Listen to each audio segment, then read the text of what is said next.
గంగి అనే పదం ఎందుకు వాడాడంటే తెలిసి ఆవుకి గంగి ఉండదు. ఆ గంగి కేవలం ఆవుకి మాత్రమే ఉంటుంది. మన దేశవాళి ఆవుకే. నూపురము కూడా మన దేశవాళికి ఆవుకే ఉంటుంది. ఏమిటి ఆ నూపురము యొక్క ప్రత్యేకత అంటే సూర్యుడి కిరణాల్లో నుంచి బంగారాన్ని ఉత్పత్తి చేసేటటువంటి ఒక కిరణము, హిరణ్యాన్ని ఉత్పత్తి చేసేటటువంటి ఒక కిరణం ఉంది.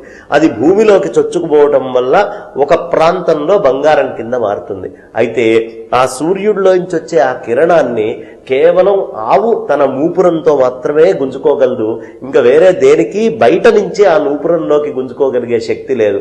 ఆ నూపురంలోంచి ఆ కిరణాలని గుంజుకుంటుంది కాబట్టే మీరు ఆవు పాలు మీరు గనక గమనిస్తే ఆ కిరణ కాంతుల్ని, కిరణ శక్తుల్ని తన పాలల్లో కలుపుకుంటుంది కాబట్టే ఆవు పాలు ఎప్పుడు బంగారు వర్ణంలో పచ్చగా ఉంటాయి. ఆ పచ్చదనము రావడానికి కారణము సూర్యుడి యొక్క కిరణాల్లో బంగారం రావడానికి ఏ కిరణం కారణమో ఆ కిరణాన్ని ఆవు గుంజుకోవటము.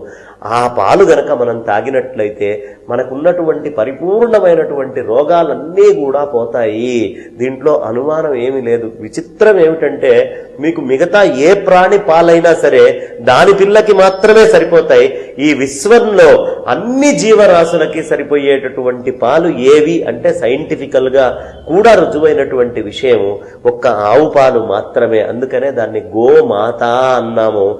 ఆవు పాలు మాత్రమే విశ్వంలో ఉండే అన్ని ప్రాణులకి తల్లిలాగా సరిపోయేటటువంటి పాలు. కాబట్టే గోవుని విశ్వంలో ఉండే అందరూ తల్లిగా భావించాలి. అందుకోసమే గోవు ఈ విశ్వాన్ని కాపాడడంలో తొలి స్తంభము అని మనకి చెప్పారు.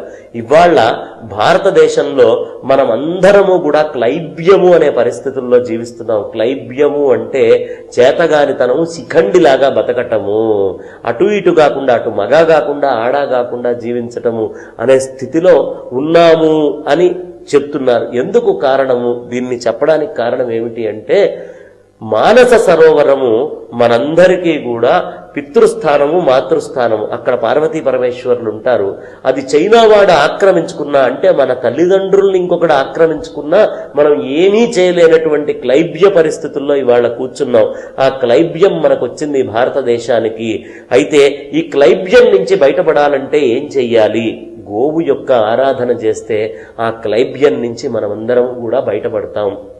ఎందుకంత ఘంటాపదంగా గోవు ఆరాధన చేస్తే మనం పడతాము అంటే అర్జునుడు బృహన్నలగా ఉన్నప్పుడు ఈ మొత్తము దుర్యోధనాదులందరూ కౌరవులు, కురుసేనంతా కూడా విరాట రాజ్యంలో ఉండే గోవుల్ని అపహరించుకొని వెళ్తున్నారు. ఉత్తర గోగ్రహణం చేస్తున్నారు.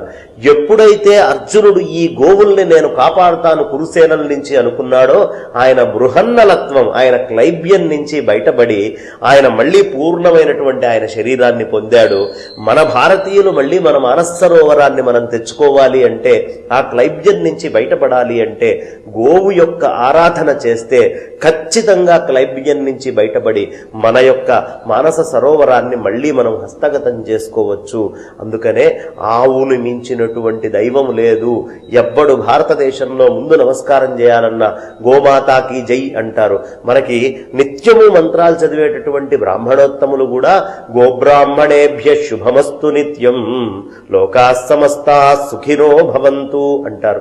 గోవు బ్రాహ్మడు అంటే వేదము పరిపూర్ణంగా ధరించి ఆ పరబ్రహ్మని ఎవరు హృదయంలో పెట్టుకుంటారో అలాంటి వాడు గోవు. ఈ రెండూ సుఖంగా ఉన్నంత కాలము మనకి సమస్తమైనటువంటి పృథివీ చాలా సుఖ సంతోషాలతోటి ఉంటుంది. సమస్తమైన జనులు సుఖ సంతోషాలతోటి ఉంటారు. లోకా సమస్త సుఖినో భవంతు అన్నారు. కాబట్టి చక్కగా గో సంరక్షణ చేసుకుందాం, గోవుల్ని కాపాడుకుందాం, గోశాలలకి మనం అందరం వెళ్దాం. ఆ గోవులని నెత్తిన పెట్టుకొని మనందరం మళ్లీ పూజించుకొని మన భారతావని యొక్క వైశిష్ట్యాన్ని పునః మళ్లీ మనందరం చాటుకుందామని చెప్తూ గోమాతాకి జై.